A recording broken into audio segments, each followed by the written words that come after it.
Barəsində qiyabi həbs qəti imkan tədbiri seçilən və axtarışda olan bloger Tural Sadıqlının Azərbaycana qayıdacağı təqdirdə hansı hüquqi prosedurlarla üzləşəcəyi müzakirə olunur. Qlobal Infoya danışan vəkil Mehman Muradlının sözlərinə görə bəzi ittihamlar üzrə cinayətin ağırlıq dərəcəsi, törədilmə vaxtı, amnistiya, zərərin ödənilməsi və ya tərəflərin barışması kimi amillər nəzərə alınaraq hüquqi güzəştlər tətbiq oluna bilər.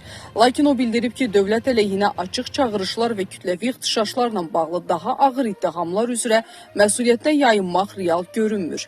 Vəkilin fikrincə, bu müddialar üzrə qanunvericiliyin tələblərinə uyğun hüquqi tədbirlər görüləcək.